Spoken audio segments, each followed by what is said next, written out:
Good to see you. Wow. I'm Lydia Polgreen, editor-in-chief of HuffPost. You know, listening to you reading those tweets was pretty jarring. You probably, through your career as a lawyer and as a politician, received messages like that, perhaps through the mail, perhaps phone calls. What's the impact of just this flood coming? What's the impact on you personally, on your family, on your daughters? Well, I mean, the purpose for me reading those tweets out, and it's the first time I've ever done that, I've never shared some of the stuff that I receive, was it's not about me. And of course it's distressing. You know, I rang my wife this morning to let her know and to ask her to let the children know that I'll be reading those tweets out. But these are tweets in the public domain.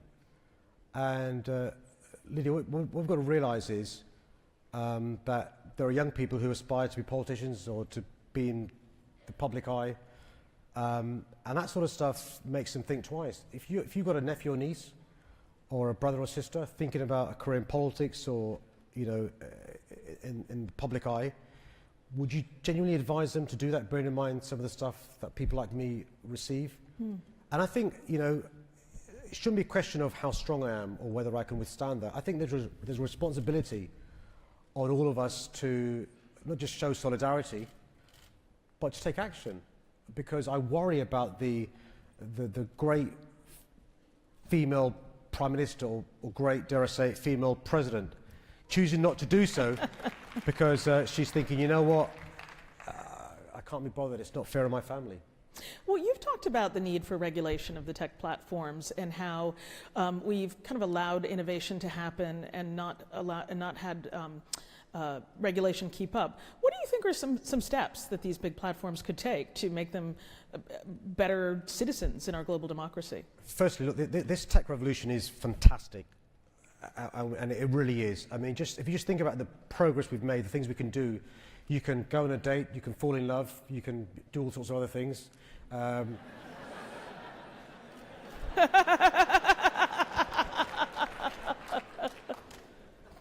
actually, we've seen in the recent past allegations of interference in elections and fake news and you know, inciting hatred. And I think there are very easy things that can be done. We know there is technology that exists, algorithms that can be designed to spot this stuff. And by the way, as a former human rights lawyer, I'm a big advocate of free speech. This isn't about depriving people of free speech. This is about inciting hatred.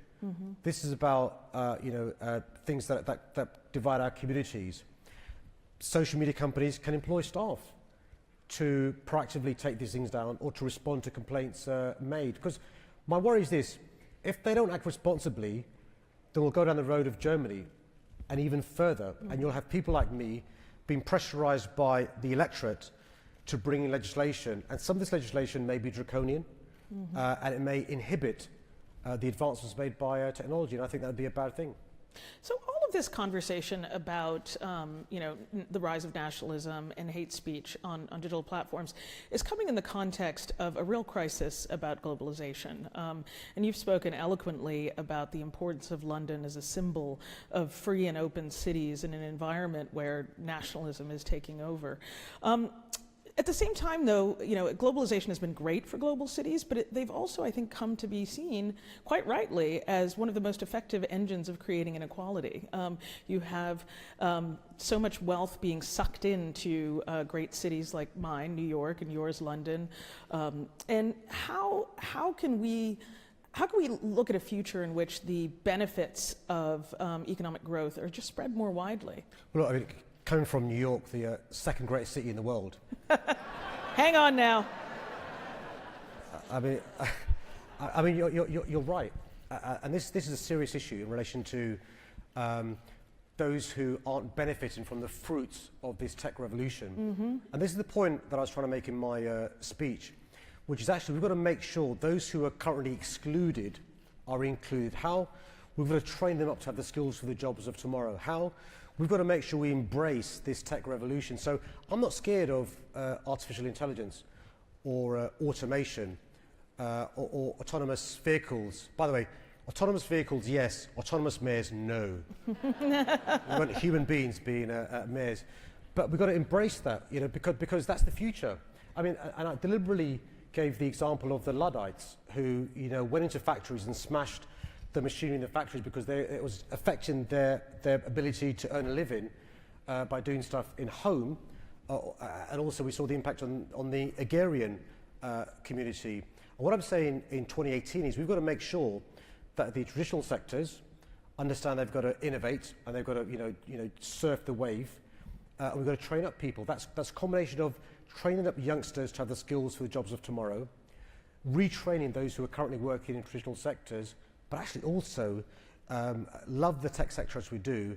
There are too few women in the tech sector, too few women in positions of power and influence, and too few from deprived minority communities. And I think that's a wasted potential, and that's an asset we should be tapping into. So, I agree, absolutely. At the same time, I mean, over the course of your political career, you were part of the New Labour movement, and that movement, much like Bill Clinton's presidency, was really about embracing globalization, embracing kind of big capitalism as an engine of growth. And now that we've seen this convergence of these two massive waves of globalization and technological change washing over people's lives with such violence. Progress, yes, but also tremendous disruption. Do you have any regrets? Are there things you wish that you or we as societies had done differently as we were celebrating the good things that globalization brought? Oh, absolutely. Look, there are too many people in our respective countries who haven't enjoyed the fruits of globalization. They weren't skilled up. Their industries weren't supported. It was too city-centric. And it's really important we learn those lessons. This trickle-down stuff doesn't work. And that's why you've seen these organic movements all around the world. And we've also, those of us who are progressives, this idea of triangulation, I think that was a mistake. I think we've got to realise that actually one of the reasons why individuals, we can think who they are, I'll try not to name them to get into trouble. Individuals, rather than addressing people's fears, are playing in them. These are short-term gimmicks to win elections or win referendums. They aren't medium to long-term solutions to the challenges we face. So, for example, if you're somebody who is unhappy about lack of healthcare, somebody unhappy because you can't afford to buy a home of your own, your children can't go to a decent school, it ain't the fault of the other, or the immigrant, or the Mexicans. It's because we've not invested in healthcare. We've not invested in enough homes that people can afford to live in. We're not invested in schools. We've got to explain that in a proper way. And I think what we did, in the last 10, 20, 30 years is assume that everyone will enjoy the fruits of globalization. And they clearly haven't, which is why you're seeing this rebellion in relation to populist, nativist movements around the world. So I think that, I've watched this wave of elections. Obviously Brexit was a canary in the coal mine. Since then, you had the French election, which was very interesting because neither the traditional left nor the traditional right made it to the last round. Of course, the election of Donald Trump, and then I think perhaps most frighteningly what's happened in Italy. How can we get back to or how can we escape this nationalist wave? I felt after the French election that there was a pullback and that we weren't going to see a continuation of that wave, and yet Italy happened. So what do you think we can do, and what do you think cities in particular can do to stop this? Well, one of the things that worries me is I believe in the politics of hope, and my own election was one where we campaigned positive, optimistic, hopeful. But we've seen in the recent past elections being won using the politics of fear. Italy most recently, and we've seen other elections around the world where that's been a device that's been successful. But there are examples we can point to, whether it's New Zealand, whether it's Canada, whether it's France, whether it's London, where... or some of the elections that have happened since 2016 here in the United States. I think the key thing is to treat the electorate as adults. One of the things we've got to do as politicians is to realise that one of our responsibilities is to be teachers and in a non-patronising way, explain to the electorate some of the challenges we face, some of the solutions we have aren't going to be overnight successes. It's a marathon, not a sprint, in many of these policies. And the thing that really worries me, Lydia, is some of the people who voted for the candidates who played on the fears they have, using the politics of fear, they've not got the solutions. So when, in a few weeks, in a few months, as was promised, you aren't seeing the steel factories reopening in your country, or those who manufacture cars suddenly booming, those people who voted for people offering this are going to ask questions, and that will turn to cynicism and anger. And the same goes in my country. People voted to leave the EU, expecting the land of milk and honey, and when the land of milk and honey doesn't come, they'll be angry and they'll be cynical. And my criticism is also it's a plague in all our houses, because they'll assume we're all the same. And that's why I'm a keen believer in under-promising and over-delivering. It's really important we don't take the electorate for a ride.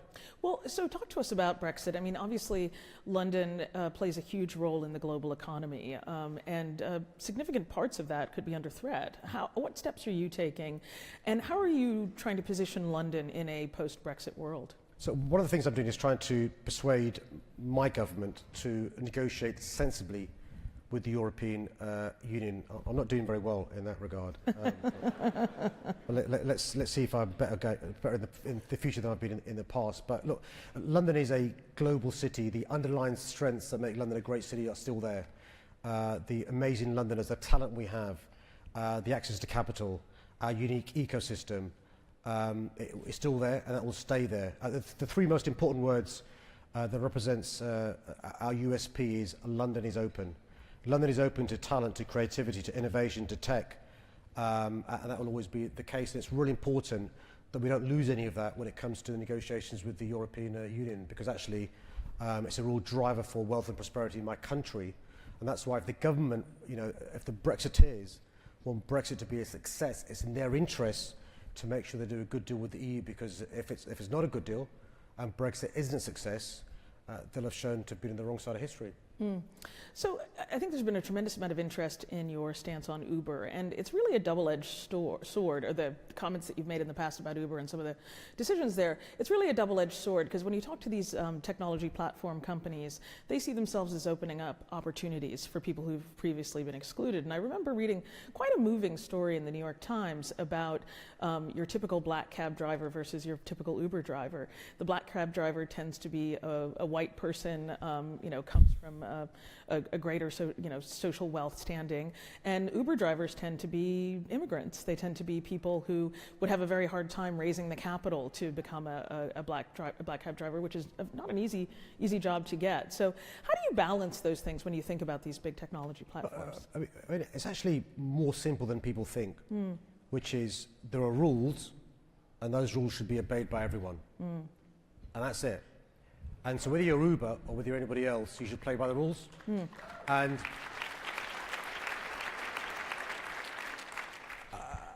also a lot of the shared economy, the peer-to-peer stuff is amazing. It's amazing. But basically when something's a minicab and an app, the rules that apply to the minicabs still apply to you. And that's what Uber needs to understand. And to give the new global chief executive credit, and I do, I think he gets it, whereas the previous guy didn't. And what we're seeing, in a number of ways, and what we're seeing is two things. One is, and I understand this, Uber are challenging the decision made by Transport for London through the courts, and of course they've every right to do so. But separately, what the global CEO is doing is meeting with my commissioner and recognising with humility some of the practices done by Uber in the past that were wrong. And I welcome that. And look, this has not been anti-Uber or banning Uber. This is about having rules that should be obeyed and respected by everyone. And let's wait and see what happens. And this is my point about as economies evolve, regulation should evolve, clearly when it comes to disruptive technology. But when it comes to rules that are there and that people should obey, it doesn't matter how big you are, you should play by the rules. So do you hope to have similar conversations, perhaps not with you, but we haven't seen that same kind of outreach from Mark Zuckerberg or Jack Dorsey, the leaders of Google. Do you think that these leaders are doing enough to show some humility about the damage that their platforms can do? What we're hearing is it seems they're starting to get it. And they're starting to wake up to some of the challenges there are. And by the way, I don't want to detract from the massive opportunities. It goes without saying they are amazing technologies. They really are amazing. But I think they've got to recognize that they've got to address some of the concerns that we all have. They can't feel good about some of the adverse consequences of their technology. And my point is this, I'm not threatening anybody, but unless they evolve and adapt and take steps themselves, then don't be surprised if governments go down the Germany route or even further. Yeah. I want to take a couple questions from the Slido, from the audience. This is a great one because I think it really goes to a question about gentrification, which is something that London is struggling with, affordability.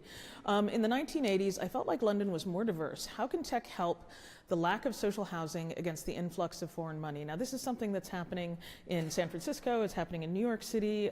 Wealthy global cities everywhere are really struggling with maintaining that diversity and the opportunity for newcomers who maybe don't have the wealth. So what are we doing? This is the biggest issue facing all successful cities, which is that we're growing, and we've got a plan for the growth. And one of the issues you've got to plan for is affordable housing, because housing is not affordable currently in London. And so we're doing a variety of things. We've got to build more genuinely affordable homes, but tech can really help in a number of ways. Firstly, people's working lifestyles is changing now. You can work from home. You don't need to travel into work. That brings a responsibility on those of us that plan developments. So I think, just like an essential public utility is water, gas, electric, I think an essential public utility is ultra-fast broadband. And we've got to make sure we say to developers, you've got to be designing that into new homes you're building. We're also in London, we've got a generation of new work live spaces. People now work from home, but also want to live in communities that are diverse and are nice places to live. And so we're working on this agenda to make sure we've got affordable housing in London. But you're right, compared to the 80s, it's less affordable to live in London, and we're trying to address this. And the phrase I'd use is it's a marathon, not a sprint, when it comes to making up the failures of successive governments over successive decades not to build genuinely affordable homes in London, and we're rectifying that. Yeah. This is a passionate issue here in Austin, I know, so I definitely want to get to this question. So Uber and Lyft left Austin after they lost a local city vote, and then the state government quickly overruled it. I think that there are folks in the audience who would love to hear advice from you on what local government can do to set the terms of its own conditions. How do you go toe-to-toe with these big, deep-pocketed tech companies? Well, firstly, I don't start from the premise of being adversarial. No, sure. And so that's where, when I became mayor, it was quite clear that the experience we had the Transport for London with Uber in the past was they're very adversarial. And as I said during my speech, hire an army of lawyers, an array of PR experts, and try and undermine the legislation, the regulation that exists, and turn the public against the regulation, and so which is a challenge. And I think the key thing that I've learned over the last 2 years is if you think you've got right on your side, stand up for yourself, and stand up for the regulation, and support the regulators. And what we've seen though is the day after the decision was taken by TfL not to renew the license, certain commentators, certain politicians from different political parties were very critical for us having the audacity to stand up to this company. But over a period of time, and again I give credit to the more sensible approach of the new global CEO, that people have realised that actually we were right to say to this company, the rules are there, play by the rules. And the same should apply to every company, no matter how big or small. Another example is in relation to tax. Look, a small business pays taxes on time when they're supposed to. Big companies hire an army of accountants to avoid paying tax, and small businesses not unreasonably complain. How is it the rules are applied differently to the big guys to the little guys? That's why those of us in positions of power and influence have got to make sure this perception people have of unfairness is addressed. And one of the ways you address unfairness is making sure you treat everyone equally, no matter how big or small. So speaking of cities, I mean, while you're here in Austin, you've also spent some time with other mayors. This is, this is a city that loves cities. So, by the way, when I was with the other mayors, all 40, I didn't say London was the greatest city in the world. But if good call. I'm curious about the U.S.-Britain relationship. I mean, obviously, it's always described as this very special relationship. You've had some tangles with our president. How would you diagnose the state of our relationship? Look, I don't think you Americans realise how much there is a close affinity from Brits and Londoners in particular with your country. I mean, we genuinely love America, we love Americans. If you just think about the music we listen to, the films we watch, the clothes we wear, we're hooked on Kardashians, really, we really are. Real Housewives. Yeah, all that stuff. But the point I make is this: look, our relationship with the US is unique. Put aside special relationship, I describe it more as best mates. We are best mates, we're best friends. Now, the way you treat your best friend is different to the way you treat an acquaintance or somebody you see once every 6 months. When you have a best friend, you stand shoulder to shoulder with them in times of adversity. They're your closest ally. If they're in bother, you're by their side and you help them out. But if you can't call out your best friend, if you can't say to your best friend, listen, man, you're bang out of order, then they're not really a best friend, are they? Mm.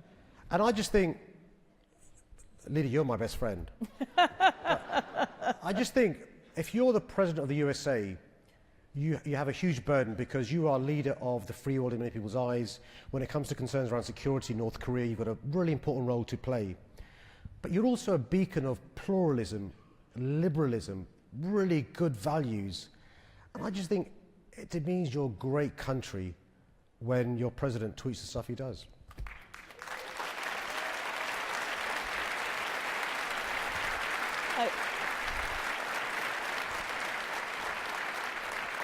I think you'll find that there's violent agreement with that sentiment in this room.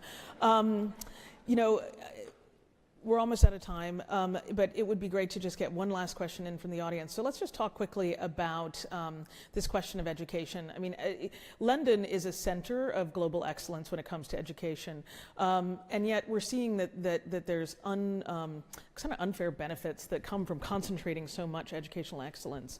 How does that help other parts outside of London reskill and get more? This is really important. And one of the things that New York and London share is in our respective countries. So in London, but outside London, there is an anti-London feeling because they think we get it all. And the same applies with the US and New York as well.